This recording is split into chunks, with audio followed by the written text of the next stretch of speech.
Welcome,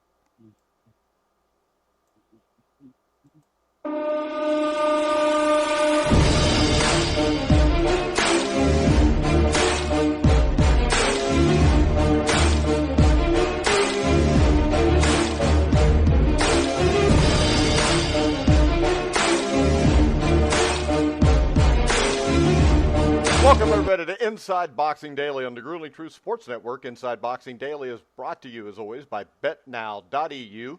You can get a 50% cash back bonus on your first deposit up to $1,000 by using the promo code TRUTH50 at BetNow.eu.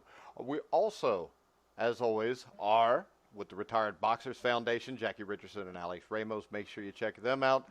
I am your co-host for Inside Boxing Daily, Mike Goodpaster. Right now, I want to welcome in my co-host, as always, the lovely Jeremiah Preisser.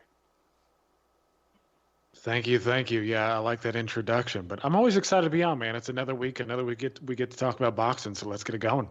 All right, we got a special guest tonight, Chris Henderson. How you doing, Chris? I'm doing great, guys. It's fun to be back live. First time in a few years, actually. I've been talking about the sport of boxing for many years, been in the sport for many years. I just can't wait. I'm kind of excited to get back involved in it. All right. Well, let's start off with this, Chris, because everybody's been asking about this. Floyd Mayweather Jr., is he coming back to fight Manny Pacquiao? Okay, I talked to Women Elder 2 times in the last 3 days. Last time was this morning about 11:30, I guess. And his message to me is at the end of the day, Floyd Mayweather is the decision maker here 100%. He's right. Anybody that's followed this sport very long will tell you that Floyd is he's the money man in this sport still today, even though he's retired. Okay? He's the one that makes the decision. It ain't Espinoza with Showtime. It ain't Pacquiao or Sean Gibbons is running NT promotions for Pacquiao. Now, it ain't them guys. It's Floyd Mayweather's decision at the end of the day. He's the one that causes the 9-digit numbers to be generated. And I don't. Leonard says that he'll make the decision. We'll know when Floyd knows. And Floyd will do what he really wants to do. And Floyd's kind of always been that way, hasn't he? You know? So I did find out that possibly some of that video was filmed up to 9 months ago. You know, back in January, I think it was when it was released. He's talking about going over there for a business deal with Saudi Arabia. That doesn't exactly quiet down the fact that I talked to people that have heard rumored site fees floated. Crazy numbers, crazy kind of numbers I've never even thought you'd dream of in the sport of boxing. About 9-digit site fees. That's insane. Not to. But I thought, you told me 2 weeks ago, $40 million site fees was going to happen for Joshua Ruiz. I told you it was full shit myself. Excuse my language, but that's what I told you. You know, that's not going to happen.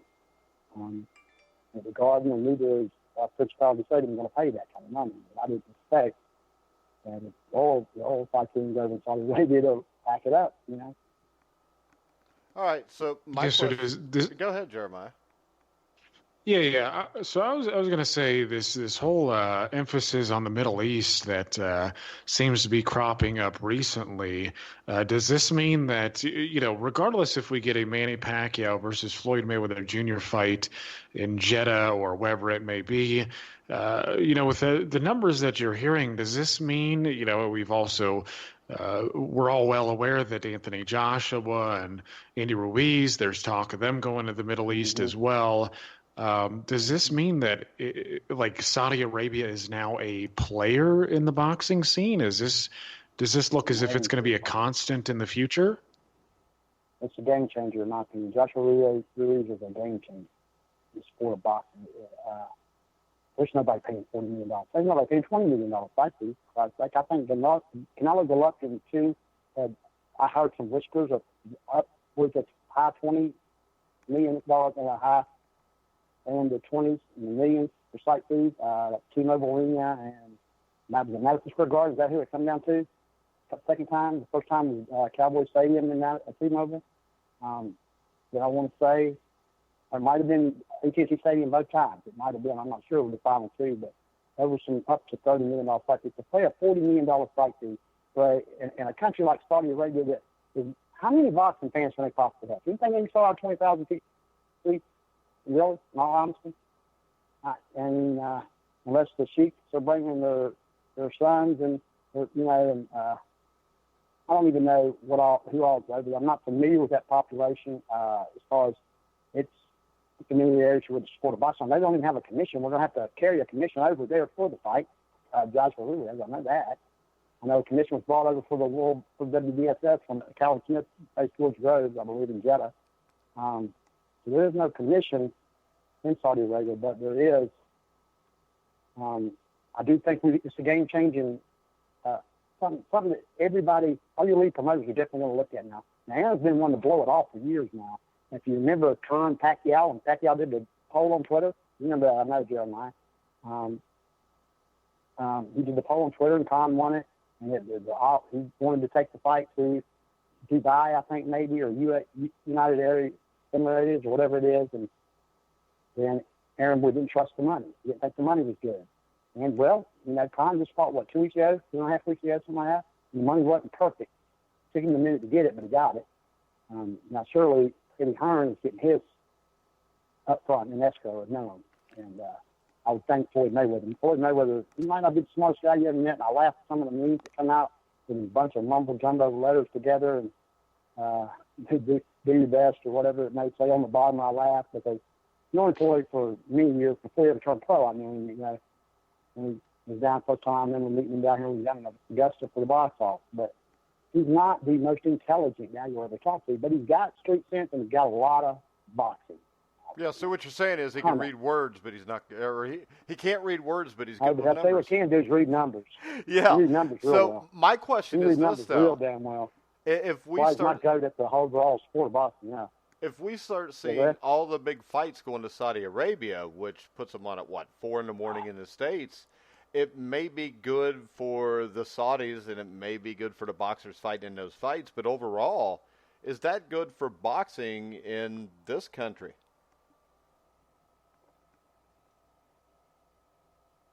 Do I think it's good for boxing in this country? I don't think it hurts it because I think a little bit of the more to help boxing in America. I think we need American fighters, to be honest, is what it boils down to. Okay, now HBO was the face of boxing in America so long. Jim Lampley, Larry Merchant, Floyd Jones Jr., Matt Cummings, that was the face of boxing to most casual fans in this country. They're gone. Okay.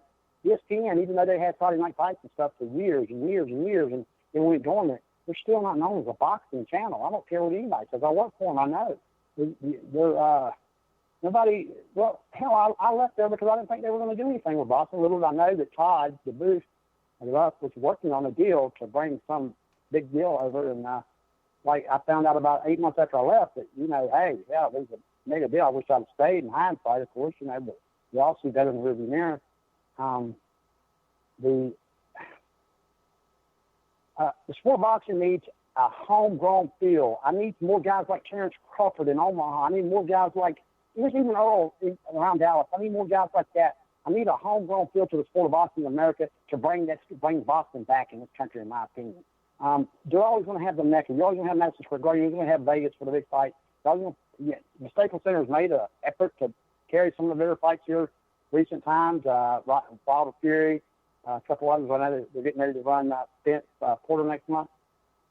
But it boils down to, if you want the powerhouses, 2 powerhouses are NFG, and not the theater, of course, not who the theater, but the Main Garden and T-Mobile right now. And you can, MGM Grand is getting ready to do Waller and Fury again, which I don't even know.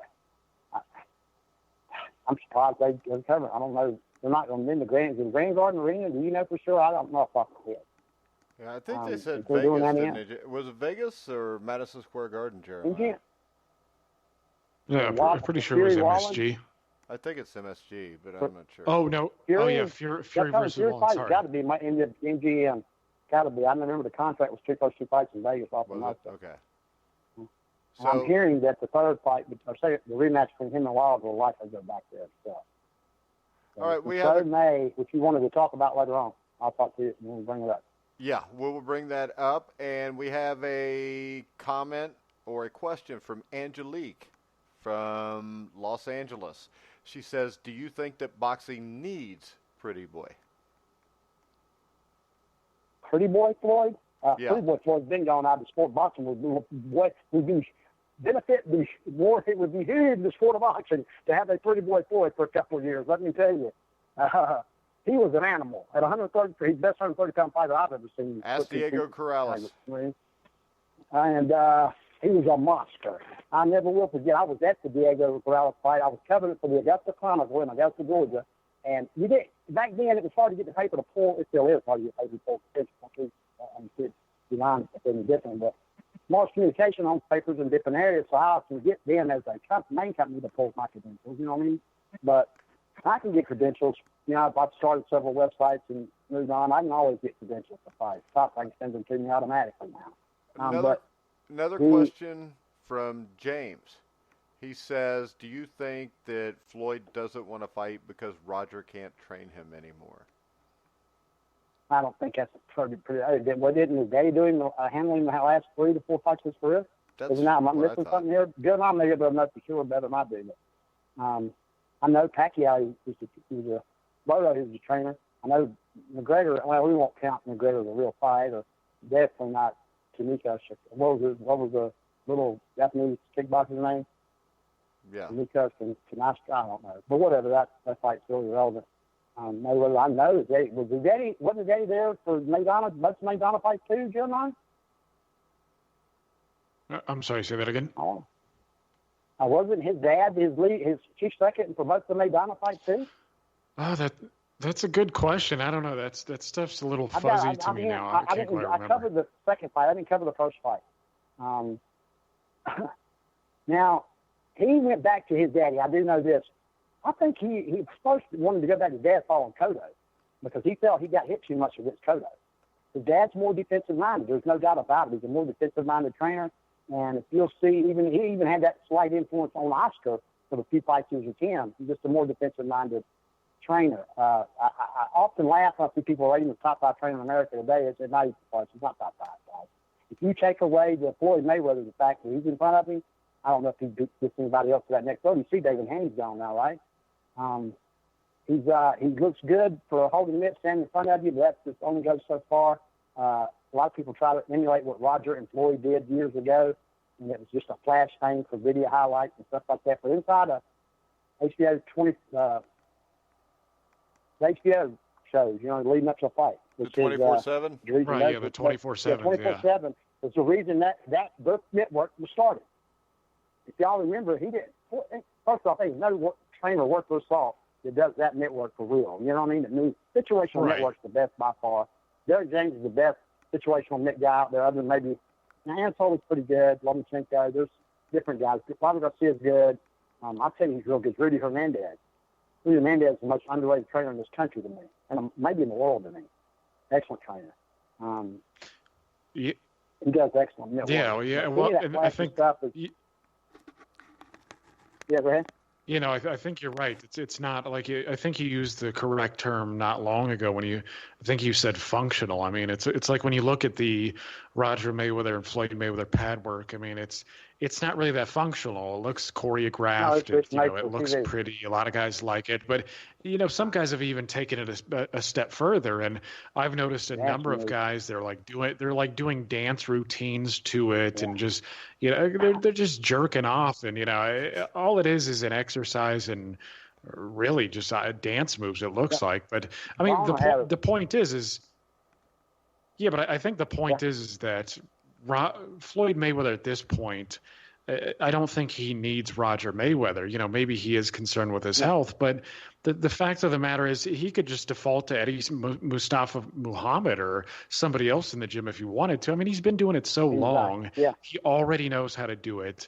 I don't think it's much of a concern. I don't even know how much time he actually spends training this fight with that. He did. I knew I spent kind of covering Mayweather and McGregor, for instance. I spent probably 2.5, 3 weeks in Vegas. I never seen Floyd as Jim real man seen at McDonald's. I'm not trying to be funny. I'm serious. He didn't do no sparring or nothing for that fight. Now, would he for Pacquiao? Of course he would. I mean, Pacquiao's a different beast. Pacquiao's the top 1 and 2. These are the top 1 and 2 guys of the generation, bar none. And they're both first ballot shoe-in Hall of Famers. They're both go down as arguably, if you come back and visit us in 2035, they're going to probably be top 10 guys all time. I know that's not very popular today, but time has a tendency to look real well on these guys as it moves farther away, you know. My opinion, one of the guys at the time hasn't been the best too is Sugar Ray Leonard, because I think he's a top 10 pound-for-pound guy easy. But ain't too many of the big historians have him there. He's in my top 10 pound-for-pound all day long. Who's that, Sugar Ray Leonard? Most complete. Yeah, he's the most complete fighter I've ever laid eyes on. I think Sugar Ray Leonard belongs in the top 5. And I'm not so sure that I would totally agree with you 100%. I'm not so sure that I would rate. And me and Jeremiah have had this discussion before. I'm not real sure which Sugar Ray I would rank number 1 at welterweight. I got Robinson number 1 at welterweight. I do Robinson off his resume, but my question... 147, I've seen probably about an hour and a half of film on, and he's the most complete fighter that I've seen, period. And Ray Leonard's the most complete fighter I've ever seen live. He can knock you out off of either foot, forward, front weight, back weight. I mean, the weight transition was perfect. Everything was fluid. Ray Robinson at welterweight was brutal, man. He was a machine. I just know I would like to see the fight. He's the reason that many of your guys say he's the greatest of all time is what he did at welterweight, not what he did at middleweight. But so wait a second. We had a guy that was a moron on our show like a couple months ago that thought that Floyd was better because Sugar Ray Robinson lost to a bunch of guys when he got older. Oh, come on, man. I can't. I don't have much time for that. I'm not trying to sound arrogant as a boxing. Oh, there it is. Conceited or boxing knowledge conceited. Well, we do this about 5 days a week, Monday. so we can spare a day. Yeah, we spare a day for Jeremiah's an idiot. got the best weekly column in smoking with Casual Monday. Oh yeah, and that's what it came from. They need their own little area right there somewhere. It came from dumbasses like that. All right, so let me ask you a question. I know you talked to Tim Smith the other day. Deontay Wilder, the rematch with Luis Ortiz, now it's pushed all the way back to the end of November. Do you think that fight's going to happen? November 23rd. You know what? I think it's signed. The bout agreement is done. Location, but everything's going to have to be redone because the location is changing from what I'm hearing. They're going to Vegas now. They were expected to go to L.A. Or back to New York. Vegas has become just popped into the picture the last few days. What happened is November the 9th was available, and Eddie Hearn took that date with a Logan Paul versus, what is that, KPI, YouTube, 8 pay-per-view. He took that in Los Angeles, the Staples Center, and they don't want to compete with that because the reality is, I mean, I don't know how many guys there, but it's not even kids buying that, or parents of kids, you know. But Hearn took that date, match room, and so they moved the date. Tim Smith said he didn't mind moving that date. But I don't know, there's no way anybody tells you that February 22nd, Tyson Fury, Deontay Wilder, the rematch, part 2, there's no way. Not if this fight's still happening. It's not happening. Deontay Wilder's not turning around in less than 90 days and get back in the ring. They don't have to. I wouldn't. Unless the money was right, and that money's there's a lot of logistics to line out for that fight still. Whether a bout agreement is agreed to, as far as a set purse, guaranteed purse is the most esteemed thing in boxing. As far as and fans go, well, he only made $5 million. Now he made a lot more than $5 million. But so ESPN and Fox, or ESPN and Showtime, or maybe ESPN, Showtime, and Fox, may split the Tyson Fury Deontay Wilder fight. I know Fox and Showtime's going to split the Wilder-Ortiz. It's kind of odd seeing it's all on the PBC, but that's what I was told by Tim Smith on, I was going to say day before yesterday. It was actually yesterday morning early. Like, right after he couldn't have been 8:15 his time, 8:20. Yeah. All right, real quick, and then we'll go to Jeremiah. We've got Chuck who says, I don't see the point for a rematch against Ortiz. He had his moment in the middle rounds of that fight, but he ended up getting knocked out and dropped 4 times, really 5. But if you're counting the one that they didn't count, I would have liked to have seen Deontay Wilder decapitate Dillian White because he only deserves a title shot, but he also deserves to get knocked out. I don't even know what Chuck just said there, so I obviously don't pre-screen the questions. I want to say one thing about Luis Ortiz real quick. To me, he's the biggest mystique fighter in boxing. Yeah. You got a hell of a mystique surrounding him. To really never been an elite-level Cuban amateur, much less an elite level. You know, the one time he stepped up to the elite-level international scene, Quebec can drug him pretty easy. Yeah, his biggest win was Bryant Jennings. Yeah, his biggest name is Bryant Jennings. I mean, I don't know how you become a top 5 heavyweight off of that alone. I just don't understand it. He carries a lot more weight.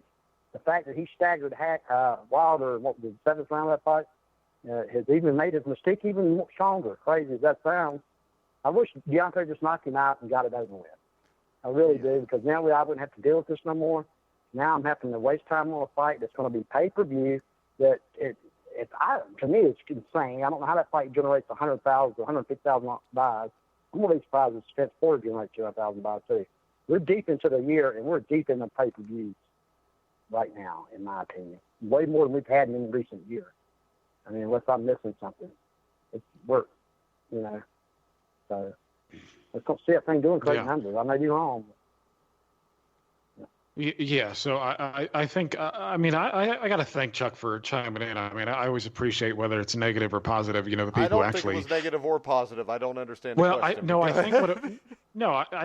don't think it was a question. I think he was just fuming at the fact that we're getting a rematch that he doesn't feel is unnecessary. And I'm with that sentiment. I understand. I mean, because, we talked about before, Ortiz is only older. He's looked lesser in the years after their first fight. It just doesn't seem as if it's necessary. Wilder took to, I think it was Twitter, saying that he wanted to shore up any controversy that he had prior, in his career, that being the Lewis-Ortiz contest and obviously the Tyson Fury match. So I understand where he's coming from. I mean, I don't think this is a fight we need. I would have much rather seen the rematch, but I guess, I don't know, Top Rank and Wilder's people want to build a little bit more and hope they can sell it and make something a bit bigger of it. But I do understand where he's coming from. I do understand the frustration. But I think Chris Henderson has also got a good point here, where Luis Ortiz has been oddly. It's not that odd, I suppose, if you actually pay attention to the boxing forums. Because I know Chris is in the trenches like we are on Facebook, and we go to the groups and stuff. And you just see how all of a sudden guys like Demetrius Andrade and, the Charlo brothers and Ortiz, how they're just all of a sudden becoming the boogeymen of their divisions. Ortiz is a good fighter. He's skilled. He's a lefty. But the problem is all he's hanging his hat on. Top 5 skilled heavyweight. Yeah, well, I think the logic back then was Bryant Jennings had a good showing against the champion Vladimir Klitschko, so a lot of people thought highly of him then. But yeah, my thing is that he really hasn't done a whole lot. But yet people are constantly saying that he's being ducked, that he's avoided, that he'd whip this guy, that he'd whip that guy. I just don't buy it. I mean, he just hasn't shown enough in his career to do that. I think he's proven to be a little bit better than he has proven to be a bit better than some of the other Cuban amateur heavyweights, like we talked about last week, Mike, when we were talking about Orlando Solis and some of these other guys. He has turned out to be pretty good and substantially better than some of those guys, but he's not what a lot of people make him out to be. No, I totally agree with you, Jeremiah. As I said, I think he's a big mistake in the sport of boxing. I've never seen nothing out of him. I'm not trying to say he was a bad amateur, don't get me wrong, but I follow the amateur scene very closely, and I never seen nothing beat out of him at the amateur. Why do you think we ever heard of him winning a medal at the Olympics? Why do you think he never made the team? As far as that goes, but right. Just and the one time he did step to a level of international competition, convention drinking, that's a fact. But I do agree. I do believe he's maybe one of the top 5 skilled heavyweights. Now, I mean, I say skill. I'm talking about your basic skills, your basic fundamentals. I believe he may be there. Wait a second, Chris. You're telling me there's 5 skilled heavyweights? Yeah, there's not very many skilled heavyweights. I don't think there's 5. I don't think there is. Now, I think the guaranteed top 5 skills. I mean, he's a fairly pretty guy to be his size. He's not great for his feet, but he's up in age too. I'm not going to be like Rick later and tell you he's 50 years old. I have heard from Cuban guys, I know that's in the Cuban amateur system, that say he's in his 40s, though. I have heard that. But at the end of the day, that carries no weight to me. What carries weight to me is what happens in the ring. Whatever he reports, whatever the athletic commission allows him to report, that's what matters to me, and what he does in the ring after reporting that. And he hasn't impressed me that much. The win over Brian Hughes was a good win at the time. I didn't look, was it Yusuf Mackey fault maybe? Not Yusuf Mack, but Malik Scott, is that right? Malik? He didn't look the best against David Allen or David Price, one of the Davids over in the UK. He didn't look the best against my help me inside Walker step. But I don't know if he ever really had that step to begin with. It was more the people fight.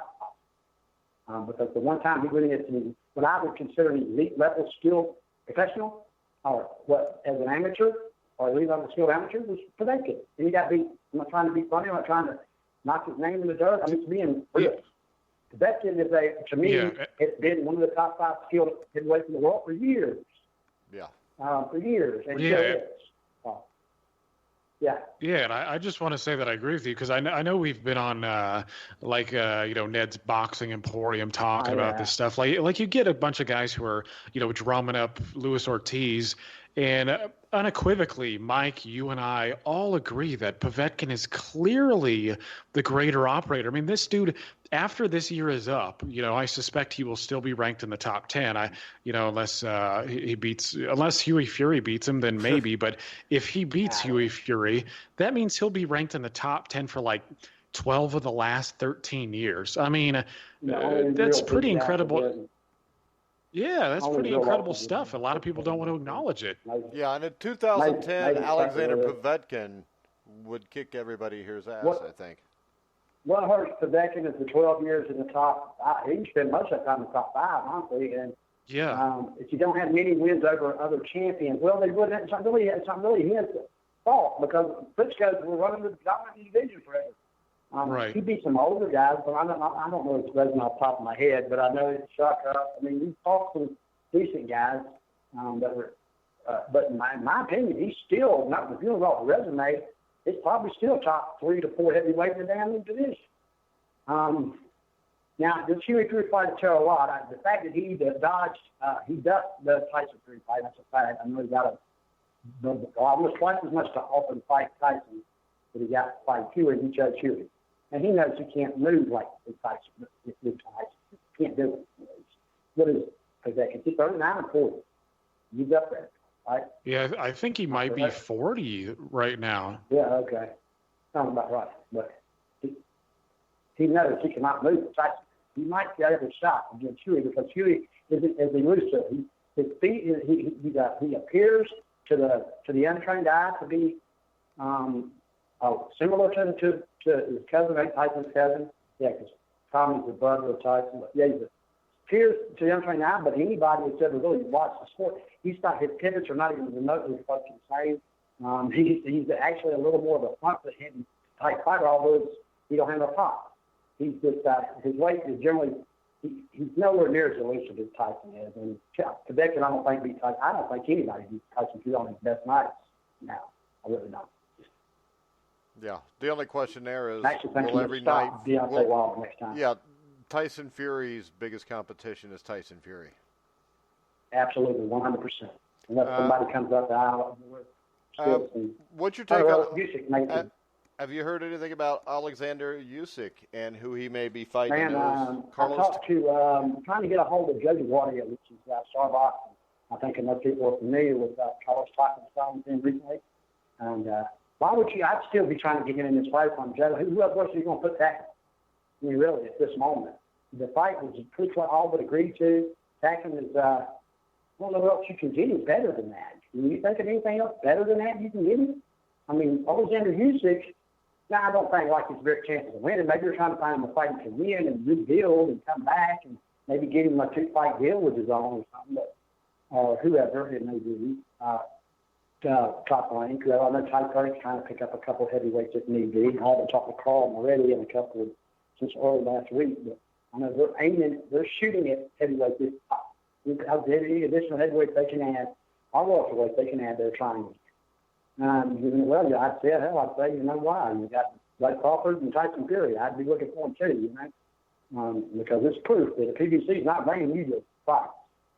But I think they'll bring them Wilder because it's just it's a fight that they really didn't want to have too many other people to fight, you know? If they want to make any money. Yeah.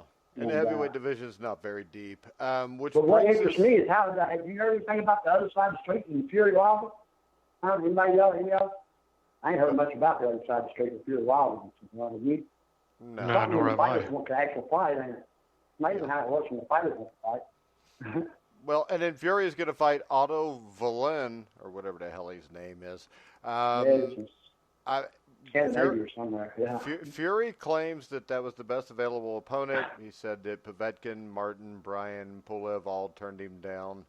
What do you think here? I know Povetkin did for a fact. I talked to Mark Kornwall, is that his manager? Povetkin man of World of Boxing and stuff. And I know Povetkin did for the fact. They just want interested in coming to America if need be. And it's twice as much money I'm going to come to talk to him, in my opinion, that he pays, because he's not going to get so many what we paid at. Now, my big deal was this. I think he don't take the fight because, like I said, he knows he cannot deal with that movement. At this point, I don't think he ever could have, honestly. But if Fury's at his best, I don't think Povetkin's never stepped in the ring and go and deal with that. So I do believe, I don't know who's going to go to Chicago. I know Winchester Ring, October 12th, I was told that was finalized. That was by Clemens. That was Thursday or Friday. I posted it on East Switch Sports, that page I got. I talked to Clemens. I was trying to get some. He was getting ready to get over before that, before he went over to the UK for Lomachenko Campbell next week. And so he had left like Wednesday of last week. It was before that. I talked to him. He told me guaranteed October 12th. Winchester. Yeah, great. But I need an opponent. I ain't been able to get one. I ain't getting. Got a couple of there's a Russian that turned it down this week, I've heard. I can reach out to Clemens tomorrow and see what I can find out, I guess.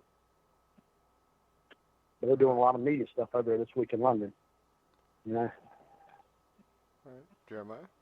Yeah, Clemens is a big-time operator, obviously. He's got tons of those guys under his wing, and a lot of them train in the same spot in California. Yeah, but I mean, I want to see something. I want to see something materialize. I mean, Tyson Fury. He's saying that maybe Wallin. Again, I don't know how you say it. I know he's from Sweden. That's about all I know. I don't know, paying attention to some of the forums, he had some like domestic showdown, I think, with another guy who's from Sweden, and they, hashed it out. That's about all I know of him. I mean, from the highlights I've seen, I'm not sure if he's any better than Schwartz. I mean, I guess only time will tell. I've got a challenge for any boxer. I mean, he could be. Boxing pundit. Watch 10 minutes of video on Otto Wallin. Tell you. If you can make it through 10 minutes of video on Otto Wallin, you impress me. Dude, I can barely make it through 10 minutes of guys who are ranked in the top. A lot of these guys are ranked in the top 10. So I don't know if I can. Amen. I don't know if Wallin's going to be by. Let's say pick up. Yeah, Wallin, I can't stomach it. I watched a little bit earlier. When was this around? To fight against Zambrano. I think that was his name. It was like Rafael Zambrano. It sounds like one of the Teenage Mutant Ninja Turtles, but. Yeah, that's a dude that everybody beats up, though. Yeah, but he struggled with Rafael or whatever his name is, Zambrano. I was told earlier this week by a guy over in Sweden that this ain't even the best guy out of that country at heavyweight. Wow. Who's better? I think that more Ingemar Johansson's That's what I'm better. trying to figure out. I'm talking to a guy that I know that he's over there. He's not from Sweden. He's actually from he actually spent a little time at front. Javon Sugar Hill was him and Javon was under Stewart for a little while there, and he's doing some stuff over there, but I think he ended up coming back over here, and I'm trying to think of his last name. I know his first name's Ray, my Lord, I haven't thought about him until recently, but I've seen him on his personal page say that it's not even the best fighter out of Sweden. I'm like, who the hell is? I mean, how long has Sweden been making heavyweights? Do they have like two of them, three of them? How many of them? What is it? Four of them ranked in Sweden? 4 heavyweights? I don't know. I really don't. I'm not trying to be. There's not a whole lot that I don't know about boxing. I'm not trying to sound cocky or arrogant, but there really isn't. But that's something I don't know. It's just not a place you think about when you think about boxing. I think about watches and stuff like that when I get over that way, But I don't know. I think that's Switzerland, Chris. Switzerland, yeah, I know, banking and stuff like that. But I just think of Ingemar Johansson when I think of Sweden, or the Ingemar, Swedish bikini team. That's a great. There was a great female boxer from over there. What was her name? I can't think of her name off the top of my head, but she was pretty decent. Well, pretty decent makes you a legend nowadays. We have a comment from James from Florida who says, Tyson Fury and his imaginary belts need to stop it. He has no belts and just talks a bunch of nonsense. So. Well, they're all imaginary belts. And they're all bullshit belts. And I'm not trying to, Yes. To me, these sanctioned bodies have pissed me off to a point that I don't even know what belt counts or matters anymore. The one belt, the one you think you can count on to do the right things, IBF, but hey, the idea is if you can grab them at the right time, buy the money, and do your paperwork right, you can beat them too. Canelo and Golovkin both didn't do their paperwork right. They filed for an exception instead of filing for to file for the unification. All you got to do is file for the unification temporarily, then file for the exception afterwards, and you almost can't. You know what I mean? You almost can't do it. I got aggravated when we asked me what, but I thought Tom Walker should have known better. Now with Canelo, I don't think they care. Canelo's not about belts. He's about money. At the end of the day, Golovkin at that time had a big following of people that believed he was about belts. I've never been impressed with Golovkin. I never have. I've known him since he was like age 3. I think I saw him the first time, and I just had never been impressed with him. Period. He's a straight up and down fighter to me. I hate Floyd before his turn, but he does nothing. If the right guy comes home, but the same as I think beats him if he fights his best fight. So he can work off the back foot all night. He can beat him. All right, a guy that fought a few weeks ago, Adam Konacki. What's your take on him? Konacki? We're in the tough man contest, right? That's what we're having, right? That's what you're talking about? Why I picked him? No, I'm just joking. I don't think, sadly, he's a top 10 heavyweight today. He's the guys that make top 25 in the 90s, top 30, top 20 in the 80s. But he's top 10 heavyweight today in this day and time. Yeah. How many top 10 heavyweights today? How many top 10 heavyweights today would have been top 10 heavyweights in the 70s? Oh, geez, I don't know. Tyson Fury, maybe? I'm not trying to be funny. Tyson Fury in the 70s, you said? I don't even know. Man, that was a tough-ass era. You're talking, geez, oh, no. Fury, maybe? I think that Deontay Wilder can't box a lick, but he can fight. He's a hell of a street fighter. That's what he is. In my opinion, I watch him, and I've had JDs and him both on my show several times while I was having my show. And I told them both that. It's got to be aggravating to watch this guy train, because I've watched him train with Mark Beelan and that. This one punches real straight, dude. How's he doing that? Never seen him do that. When it matters, but I've seen him throw. I'm exaggerating, of course. I've seen him throw some straight punches, just not in any kind of continued period. And believe him, I've seen him just shake his head. Now, in defense, remember, shake his head like, oh, hell. Scott LeDoux was a top 10 heavyweight in the late 70s. Scott LeDoux? Yeah. You talking about the country singer or radio writer or the fighter? Scott LeDoux. Don't you ever make fun of Scott LeDoux. Wait a second, Jeremiah. He made fun of Scott LeDoux. Scott LeDoux is my hero. I think he said that. Well, you know what? Also, I can say this. There was a period that Paul Malignaggi was on top 10 pounds per pound, remember? For a short period of time. Things happen. Circumstances prevail, that things come together and everything happens. But that's just the way it works. I can remember Bernie jumping top 5 pounds per pound after beating Mosier. Bernardo Mercado. Remember Bernardo Mercado? He was ranked like number 1 for a while. He was. That was in the 70s? That wasn't in the 70s, was it? Well, that was 79, 80, because if you remember in October... Dopes was about to fight for the title somehow it seemed like that. Yeah, because Mercado, that's how Spinks got the title shot early in 81, was Spinks knocked out Mercado in the 9th round on the undercard of Ali and Holmes. Okay. All right. That sounds about right. Okay. See, Jeremiah's young. He don't know about that. That was some good fights back there, wasn't Yeah. You know how we used to all gather around the TV? Spinks and Mercado was a good fight. Getting ready to go down. And I think Termite Watkins fought Saul Mambi, I think, on the opening fight of the Ali Holmes card. Saul Mambi. That's a name I haven't heard in a while. He used to be on my friends list. I don't know if he still is, but he wasn't wanting to communicate a whole lot. But He actually sent me a friend. He fought till he was like 70 years old, didn't he? He was almost, but he was on the verge of drawing SSI, yeah. Yeah. Hell. They were playing records for his entrance music. Yeah, he's up there. And people, I used to laugh. I'd be like, you're actually thinking he's got a chance here? No, ain't nobody thinking. No, stop. My coach was Tom Wilder-Ortiz out of Augusta, Georgia at the time. Mike Stafford was an amateur coach of mine, too, for a little bit. A lot of people know Mike Stafford on the Angel and Boner and then out of Cincinnati. But I was just a gym in Hamilton, Ohio for a little while. So I've worked with him here and there. And he said, he told me, he said, no, about that. But you'll learn that the deeper you get into the sport of boxing, that talent only carries you so far. It's politics that carry you the rest of the way. And this is more so prevalent today than it ever was in the 80s. You know, more so prevalent today than it ever was in the 80s. And that's why he stayed in amateur boxing. You know, all the Olympians he coached, Holyfield, London Forest, Leonte Whitfield. There's numerous Olympians he coached. He coached Ray Mercer. People like this coming up as amateurs that he never trained one professional fight, you know? Not one professional fight. He never done it. Wasn't interested in it. One of the most successful amateur coaches in the country, but never trained a pro fight one. I took over for a lot of the guys as professionals. Jacob Hudson, Brandon Mitchell, I worked with him for a little bit. Different people like that.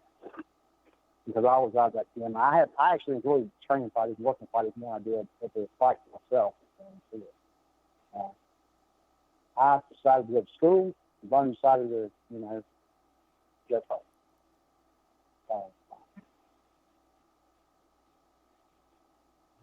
Quiet, Jeremiah. All right. I thought you were going to ask a question, Jeremiah. But what's Canelo Alvarez going to do? What is he going to do? What is Canelo going to do? Yeah, what's Canelo going to do? Michelle King. He's going to fight. He's trying to get Kovalev as possible. If Kovalev doesn't win Saturday, I do believe that you see Canelo Alvarez versus, don't laugh at me here, it's not going to be a top 5 Mayweather. You can't make that fight that fast. You can't expect Canelo Alvarez to go in. Now, the two guys that I was ever seeing against, the two southpaws, Andretti and Saunders, he didn't got the ball.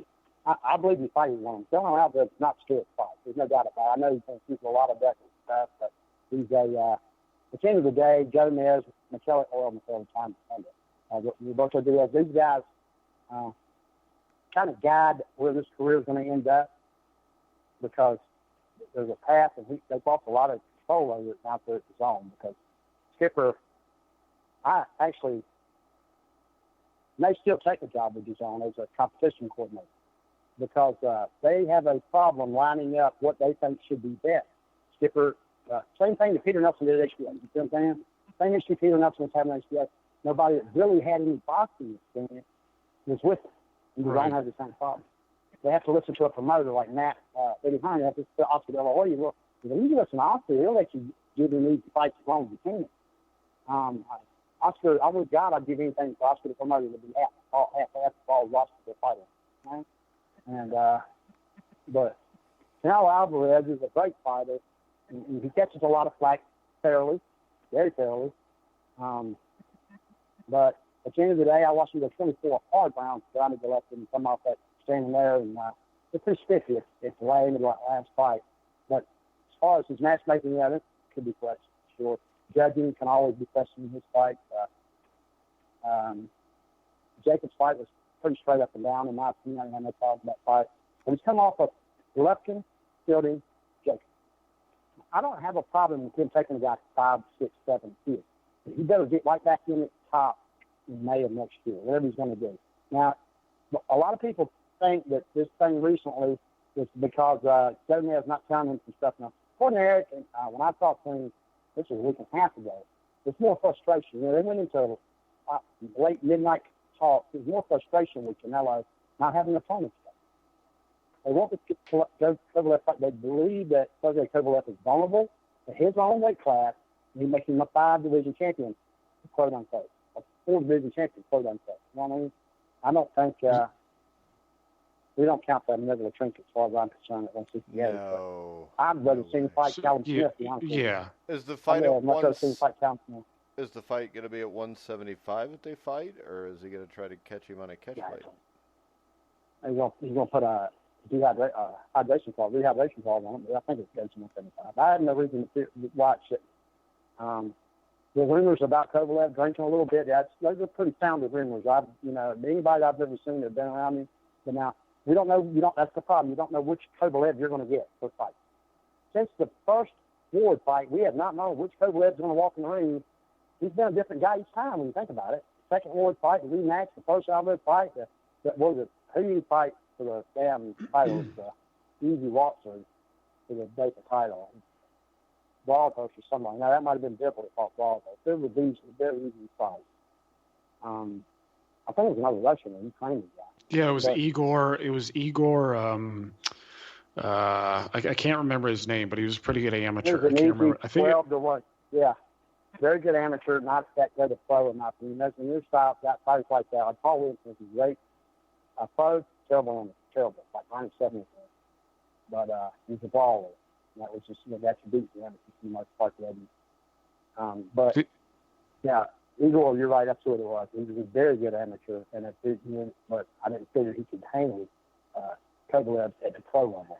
The pro level, Kovalev has a great jab, one of the most underrated jabs in boxing, in my opinion. He's putting that thing to the middle of the chest. He's hard to beat. He's putting that thing at the middle. He seems to abandon that, though. He starts having questions. He's like he loses confidence in it. I don't understand it. If they get inside of him for any period of time, if they're able to close the distance and actually get to his body, or even get up high, whether it be a 3 up top or down low, either way, over top of his right hand, and he seems to just abandon the lead, the one. I don't understand. I don't. If I am, if I'm buddy, is Logan McGregor training him now? I don't know. I really don't. He's one of the hardest guys I've ever seen to deal with. As trainers guys, trainers don't like to deal with him too much. But most of them don't. Well, my thing is I'm wondering why he doesn't take advantage of his drinking problem and just get a sponsorship by Stoli or one of these vodka companies. Yeah. I mean, exactly. I mean, like Snickers with Andy Ruiz. I mean, I'd be taking advantage of that shit. But Kovalev, to me, as good as he is technically, the thing he reminds me of is an amateur. He reminds me of an amateur. A lot of these Eastern European guys, they don't learn to fight inside. Yeah, no, they don't. Golovkin is the greatest inside fighter. He's decent. He's better at it than like Kovalev is. He's better at it than like Beterbiev is. You said Callum Johnson not Beterbiev down. Do you ever think that was ever going to happen, really? Remember when that happened, when he took not Beterbiev down in that, second or third round of that fight? That ain't supposed to happen in 10 times if they get in the ring. But he let him close the distance, and let him get in there to where now he can smell his breath, and all he's got to do is keep him from turning away from him, and he keeps in front of him all day long. Punch it. And none of them Eastern European guys were the greatest punch guys, like you'll call it. Crawford was, I think Jericho's the best guy in the sport at punching between his opponent's punches. None of the Eastern Europeans are this other than Lomachenko. Once you pass Lomachenko and you set, it's done. It's like a whole straight up and down, paint by number style that comes take those. And you're right, Kovalev is very amateur. But I haven't really seen the same Sergey Kovalev since the Salimba fight. Was it Salimba he fought right before Ward won? Yeah. Even though he looked so fresh off the first 3 to 4 rounds of Ward, I haven't seen the same dominant Kovalev, the same fighter that fought with confidence. That was a knockdown on Ward against Ward too. It was a flash knockdown to go back and look. That was a flash thing. It wasn't a punch he pushed through with. He pushed through a punch and made it carries more weight. But he caught him, knocked him down, and I don't think that I haven't seen the same confidence in a fighter since that day. I think he outscored more than 1. I think he's go either way with it. It's close. There's some, but you guys giving more to every close round. You know what I mean? Every close round to give him the win. I actually had it 114-113 Kovalev, but I haven't seen the same Kovalev since that. And that was a very good second fight against Aldo. He was good. But the reality is, Alvarez to me should have never won the first fight. He fight the real Kovalev. Yeah, so you said that he fights to dominate it. Yeah, so you said Canelo's people view Kovalev as vulnerable. Do you take the same tact? Do you believe that he's also vulnerable? Like it's, I if you're targeting somebody. Canelo Alvarez stops him. Yeah, I believe Canelo Alvarez stops him. Man, he'll reach levels of braggadocio coming out of Mexico. It'll be out of this world. Yeah, I think Canelo Alvarez stops him. I think he did take over Ring Magazine's pound for pound king guy.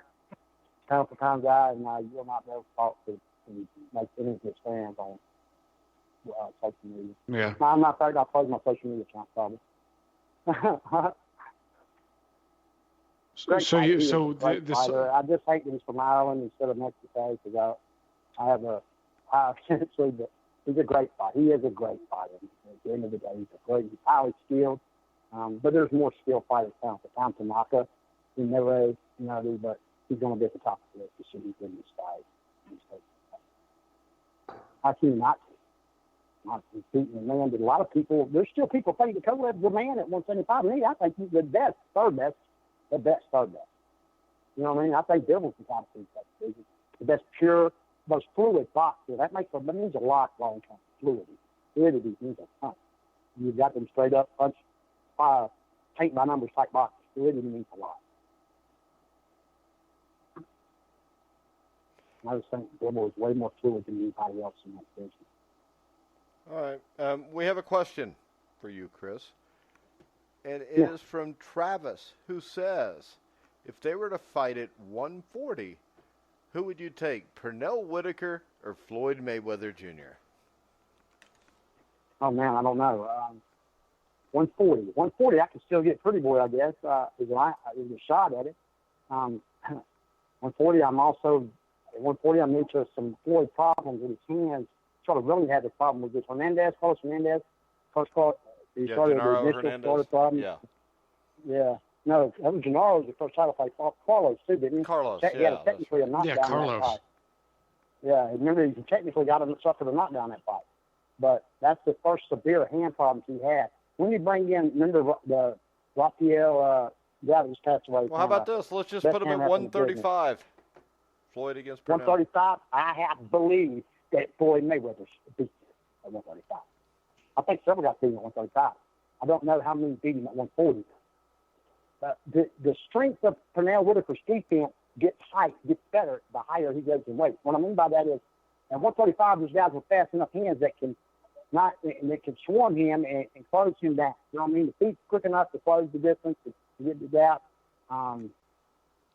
There's guys like, I'll tell you, the guy fighting today is Lomachenko that might beat Pernell Whitaker at 135. But I wouldn't bet against him. I wouldn't bet against Pernell either. I wouldn't bet against Pernell against Floyd, but I wouldn't bet against Floyd either. That's a tough fight. It really is. That's a tough fight. At 130, I definitely favor Floyd. 135, I favor Floyd. 140, I start to swing maybe towards Whitaker. Possibly, yeah. How about 147, I definitely favor Whitaker. I think Whitaker controls just as better than Floyd does from start to finish. I saw this question on Facebox with Will Vickers. He wanted to know who everybody thought would win. Really? Triple G versus Evander Holyfield. He actually had this last night. I was going to send a picture to Jeremiah about it, but because I know that Jeremiah. I know since there's a Will Vickers. And why do you call him Bill Wickers, by the way? Are you making fun, or you just don't want to get sued, Jeremiah? No, I just didn't know if there was like some legal thing that went along with it. Will Vickers, we're an LLC. He can't get anything. Stop it. That's great. I don't know if there's a legal thing. Well, here's the truth. Everybody knows. He's been trolling there's journalists in this sport that kind of insult guys like us, I guess. I think Boxing News 24 dropped the piece for him. He said in Boxing, somebody did drop the piece for him, and then Big Side Report, which I don't put a lot of weight in that. Nothing against Brad, but there's certain fights that you can get. I think a lot of pride in what 3kingsboxing.com still does today because I built it. You know what I mean? They cover out. I can give EJ and Joel and them guys. They get superb job doing what they did. They did on that fight. I see them, if I Google any topic in the sport, they're going to come up on the first page or two of Google. That's impressive. You know, but there's only 3 to 4 legitimate boxing sites when you break it down. Boxing News and Views, and Al Duran had it become when he decides to publish something site. Jeremiah, for the most part, and you, for the most part, might stay on the site for doing truth. And I didn't even know you had .com for today. Thank you for telling me, Jeremiah. I knew .net's what it was when I was writing for you.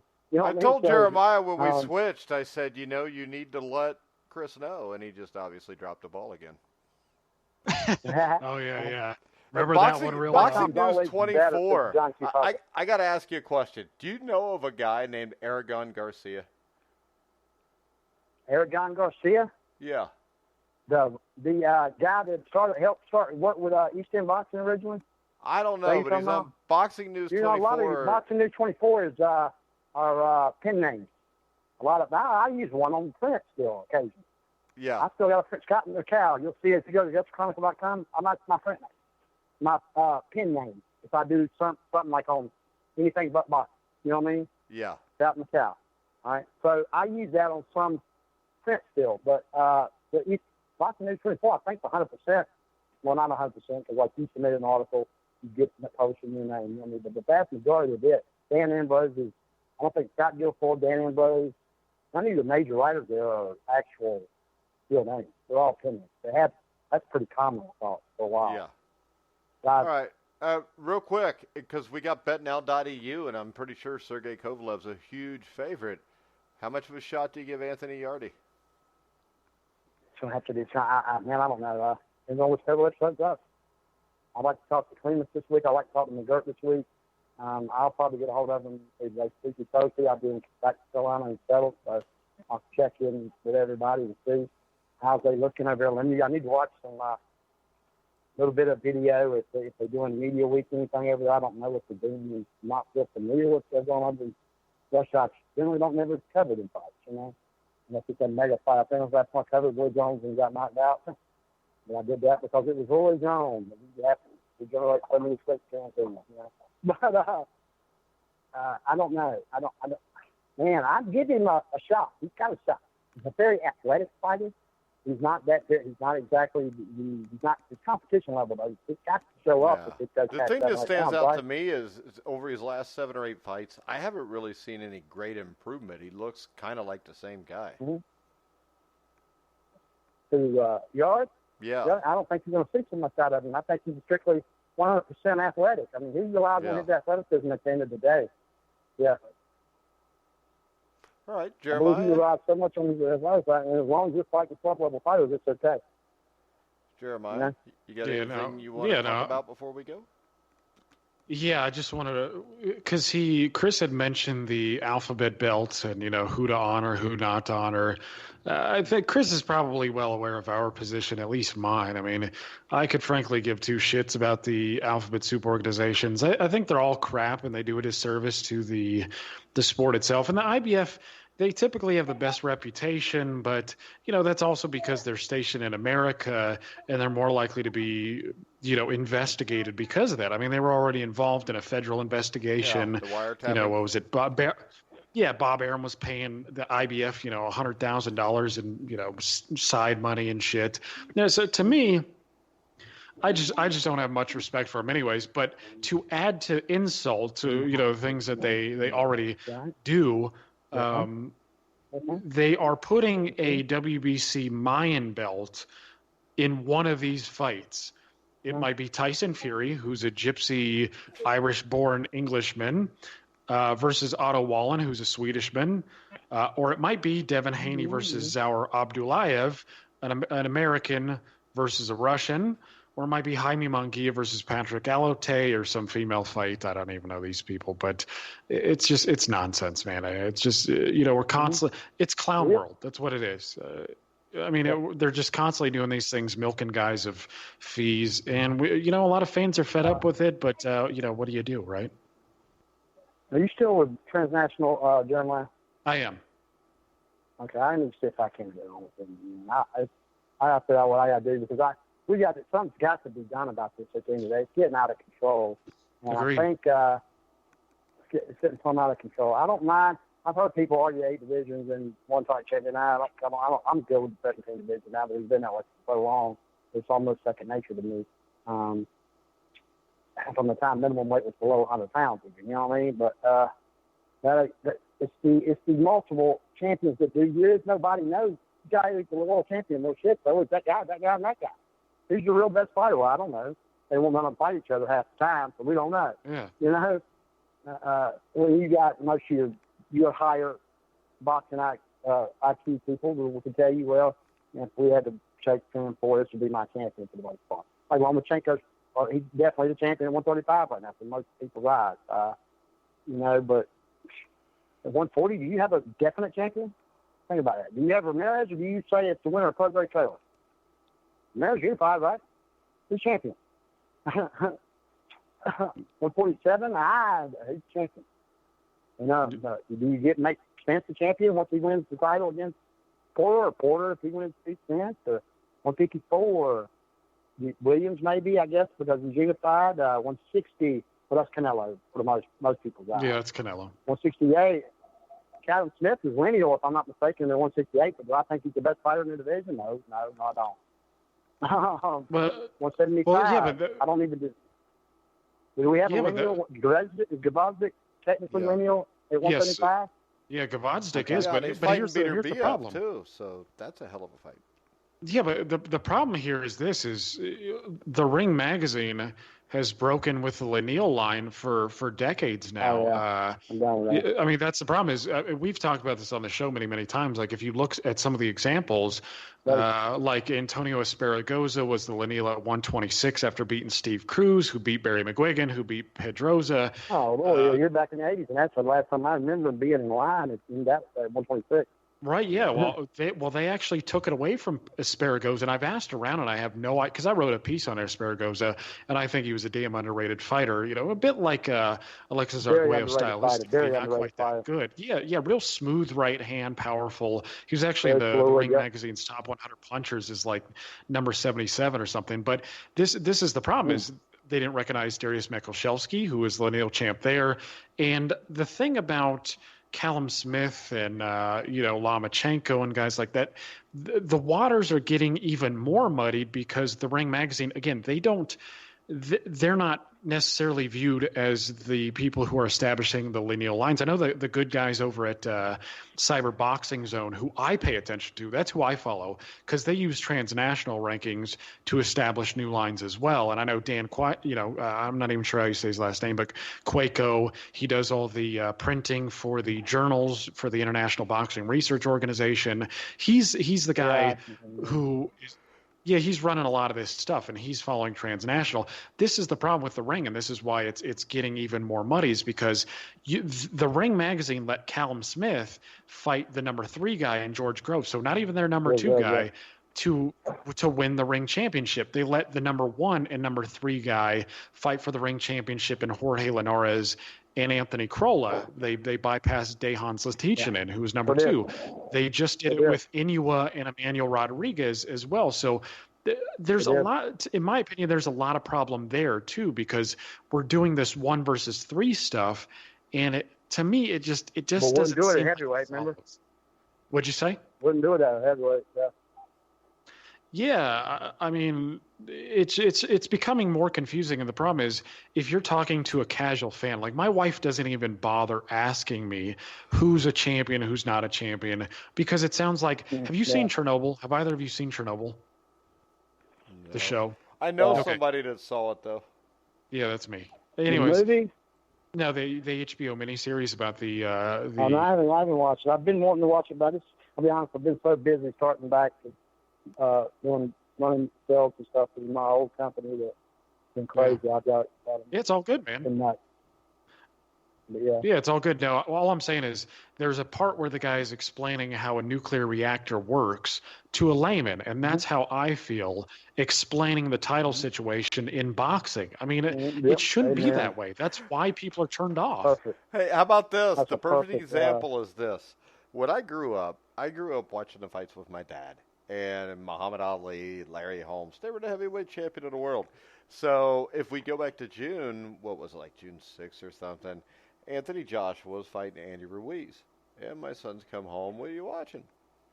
And I'm watching Anthony Joshua. My son's like, Goodpaster, yeah. is he the heavyweight champion of the world? Sure. And then the next week, Yeah. Deontay Wilder's fighting Dominic Brazil. And my son's come home, and my son goes, wait, they just introduced him as the champion? I'm like, yeah. And my son's like, this is stupid. And I'm like, I know. And then a week or two later, Tyson Fury fights. And we're sitting there watching the fight, and I give him big ups, as they would say in the UK, coming in with the, living in America and stuff shit. And then they introduce him as the lineal heavyweight champion. And my older son stood up, walked out of the room, and as he walked out, he just mumbled, this shit's stupid. Yeah, he's right spot on, man. The simplest opinions are sometimes the best and stuff like that, in my opinion. Yeah, and that opinion is right. That's like having the Super Bowl between the Rams and the Patriots, calling the winner the world champion, and at the same time having the Chiefs play the Saints, and whoever wins that gets a belt, and they call them a world champion also. Well, even worse in boxing, you could have the Chiefs play I don't know who was. Again, I don't follow football that closely anymore, but the Chiefs you could have play a crappy team. And that they crappy could play team the Lions, upset them and That's be my the favorite world thing about all the other sports, man, is that you got to play your way to a title. Yeah. My favorite thing about every other sport. And boxing used to be that way. I live and die by. I've been a part of it since I was 7 years old, But boxing is it's all I've ever done, other than a little bit of MMA stuff here and there. But it's just, man, it's gotten so. There was a time in the heavyweight division I thought the IBF Bell was a champion because that's what Larry Holmes had, and then Mike Spinks kept, and then once he vacated that, I'm like, well, we're the hell champion now. Well, I'll tell you, right? me and Jeremiah still regularly piss people off by claiming that Floyd Patterson's still the youngest heavyweight champion that ever lived. Undisputed champion ever was, you're right. Yeah, because Mike Tyson didn't win the title until he beat the man, which was Michael Spinks. And then people say that Spinks ducked him, but remember this. First person I've seen really argue heavy with that was Buddy Gibbs, I think. Well, this is the thing, though. Spinks turned down fighting Tony Tucker because they were only offered him $500,000. He got offered $5 million to fight Jerry Cooney. $4.7 million to fight Jerry Cooney. Yep. Yeah, so who in the hell in their right mind is going to fight Tony Tucker for the IBF freaking title when they can fight for an extra $4 million against Jerry Cooney? Yeah, I'm definitely. You can keep that belt, man. That IBF belt, I'm good for that kind of price difference in money. $3.5 million. I was going to wrap this up, but we have another question that just popped up on Twitter here. Hold on, let me pull it up because it popped up on my phone, so I got to find it. It's from Hamed, who listens all the time. We always appreciate Hamed. Hopefully the question's a good one. It usually is. Hamed says, do you think we will ever see a super fight like Mayweather-Pacquiao won in America in this century? Was arguably the biggest fight ever since Ali Frazier won. See, I think this. I'm going to answer this, and I'm going to let Chris, because Jeremiah's young. But we grew up with some big fights. I want you to redo it. Oh yeah, mega fights. Yeah. We've grown up with some big fights. You talked about it for hours last night. 2 hours last night. Yeah. I can tell you this: Larry Holmes, Jerry Cooney was bigger than Mayweather-Pacquiao. Flat out. I remember Holmes Cooney, front of Time magazine. Holmes Cooney was enormous. Mega big for HBO. HBO carried that. Well, HBO carried the rebroadcast. Of course, it was closed circuit. But Holmes and Cooney was enormous. Holmes and Cooney was, to me, 1,000,000 times bigger than Mayweather and Pacquiao. I think Holyfield and Foreman was bigger. I think there was a lot of fights there where Duran and Leonard was bigger, especially the second fight after Duran had already beat Leonard once. So if you're talking money-wise, Mayweather-Pacquiao was the biggest fight in this century. And I know he's just talking about this century, but I'm trying to compare it because I don't think, Chris, people realize how big Holmes Cooney was. Could you imagine Holmes Cooney or an Ali Frazier won on pay-per-view today and the numbers that fight would do? Oh, no. I think if you put Ali Frazier won on pay-per-view today, you're $20 million. $20 million. I got an article that I dropped for fansided.com. It's been, we talked about last night on the phone, Mike. How the boxing popularity and how the sport has died. It's becoming, there was a time it was the second most popular sport in this country, guys. Second most popular sport. Well, there was a time when the three biggest sports in the 20s, in the 20s and 30s, horse racing, baseball, and boxing were the three biggest sports. That's it. I went back. I took this article, fan-sided back, all the way back to like the 30s, mid-30s. No, when was Carpentier Dempsey? When was that? That was in the teens, wasn't it? Carpentier and Dempsey was like 20, was it 24? It was 1920. It was 1920. 20. I know it was late to teens to 20. I don't remember off the top of my head, but that's why about what I took it back to. Well, that picture right there shows you the difference in boxing then and boxing today. Yeah. The difference in boxing in the 70s and the boxing today is Ali Spinks did Super Bowl numbers, guys. It's still a top 25 sports program of all time. It's 100 million viewers in America. Percentage of homes in America is the only way to figure the equality ratio. You know what I mean? The reality is I think Hagler, Leonard didn't do no mega pay-per-view number. I think it was 490-something thousand. Then what did I say? I flipped it last night, what you asked me about Holyfield Foreman. Holyfield Foreman done like 512 or 520,000. But now Hagler, Leonard had done 500, high 500,000, mid 500,000. I don't know how I got the numbers exact. Yeah, but it was only available in a few homes then. Yeah, it was only available in less than 5% of the homes in America, for Christ's sake. Yeah. Now, take that number times 20. Take that number times 20, what you got? You're 10 million off a muscle, exactly. Right? You see what I'm saying? And it does. Leonard Hagler does 10 million easily. Leonard Hagler does 10 million easily. Leonard Hearns 2 does, not Leonard Hearns 1 does 10 million easy. Oh, I think Leonard Hearns 1 may have. Leonard Hearns 1 was a huge fight. 10 million easy. Leonard Hearns 1 was negative. It was right off the back of the first Duran fight may have actually caught more worldwide attention because it was huge. He had no respect for Ray Leonard, and it triggered Ray into fighting his fight, and he held his damn own. I was impressed by that. I was just a kid, granted, at that time, but I even fought my first novice fight, junior fight at that time, but still, I knew what I was. By the third or fourth time I watched that fight, man, that was an impressive damn performance by Leonard. He only lost. That was impressive. He fought Roberto Duran fight a top 10 pound-for-pound fighter in the history of the sport. And damn near beat him. And his kid's fresh out of the Olympics. In essence, you know what I mean? Speaking your language, Mike. He's still fairly fresh out of the Olympics, so that's impressive. And he comes back and, hey, you say what you want. At the end of the day, that's Roberto Duran's fault. If he had weight issues, it ain't nobody else. Don't take the fight. You yourself have to be responsible to yourself as a fighter to put your best foot forward. I don't want to hear how Jones beat us, Tony. You know what I mean? I don't want to hear about that. I'm not the type that takes into account because I guess I've worked with fighters and I'll be on the training side of fights. This day, it's my team's mine and my team's responsibility to get me ready. Yep. But if I can't make that date and that weight, I need to postpone this something. Let's do something. You know what I mean? Because that's something that ain't going to work right. He walked off. Some of the rumors I've heard about Duran, Leonard too, is true. And my God, man, he's retarded for taking that fight. He really is. Ray Arcel, I love a lot of respect for him if he allowed that to happen. I really give God for this.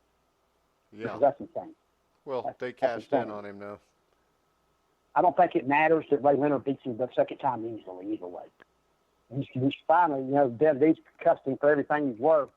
And up there in Baltimore, Palmer Park, whatever, he's cussed him for everything he's worth. What are you doing, son? Why are you trying to stand and trade with Roberto Duran? No. Use your feet. Yeah, but there's a case to be made that even though he stood there and traded with him, there's a case to be made that fight was so close. That fight could have went either way. I think I scored at 144, 143, 143, 142. Somewhere in that area I had that fight. That fight's nip and tuck. Yeah, I had it 143, 142, but I was a huge Duran fan, so I always, whenever I do that. I was a huge Duran fan, too. My dad was a huge Duran fan, so I thought what swung me toward Duran at that time, too. I became I didn't become a huge Leonard fan until Hagler. I didn't become a huge Leonard fan until after he retired. God, he's outsmarting this guy. He outsmarted me. Me and Barney Forrest was there. Ray Mercer was at Fort Gordon in Augusta, Georgia at the time, and he was there watching Leonard Hagler. Okay? Tom Mortes was the coach. Several different coaches from USA Boxing was there. And I knew you didn't take long to figure out he's outsmarting this guy. I mean, he's not beating, he's outsmarting him. He's fighting a smarter fight. It don't matter. He shoot shot for 15, 20 seconds. Well, shoot shot, and he landed the more effective punches. And that 15, 20 seconds of the round, well, the first 2:30 didn't really much matter if he didn't land the shots. You know what I mean? Because I can look at that two ways. I can look at like, well, yeah, Hagler had effective direction control. His, he controlled the ring, the flow of the action. But, hell, Leonard's defense is winning too, though. You know what I mean? He's getting credit for that, right? Hagler's literally 3 for 37 in those 2.5 minutes. And in the last 15 seconds, they ran 7 punches. You know, that's what it boils down to. Can rounds be stolen? Absolutely, rounds can be stolen. I was worried about Mosley doing that. That's when I was working with Ron in the first fight. I thought he would do that. Well, I felt pretty comfortable winning that fight because we'd beat him easily in 91. But, all right. We're about an hour and 20 minutes in, and Jeremiah's got to go to bed soon because he has a bedtime. I know that you're planning on starting a boxing podcast here in the next month, which will be available on YouTube. It'll be available to Grueling Truth. You want to tell everybody a little bit about that venture? It'll be available probably on Blog Talk Radio as well. And then everything y'all do, it'll go through. It's the Counter Punch with myself and Wilson Arena. It's the same show that I had on Blog Talk before that I was doing about 20 to 30,000 live listeners per show on. We're doing great numbers. We did 100,000 when Deontay Wilder was on the show. And that wasn't just a peak number. That was an average number almost. There was nothing to hit 6,000 by the second one of the show. We had a great show, and we're going to bring it back. Probably it's going to be the second or third week of September. I'd like to do it. If the 14th was a decent day, then we were doing it. But it turned out to be a not so decent day. Well, you do have Tyson Fury that week. I may bring it back that week. But I'm going to try to lock it in. I'll know definite within the next 7 days what date we're coming back. I have everything published. There'll also be in a lot of your DAZN ads. The show will. And I've been off the chance to go to Sirius XM with it. I'm just unimpressed with it. I'd rather maintain my freedom and stay with Blog Talk for now and pick up a sponsor or two. And once y'all got y'all done it through Spreaker, and all that, you know. Yep. All right, sounds good. Jeremiah, any parting words for Chris? Any parting words? Yeah, I was wondering.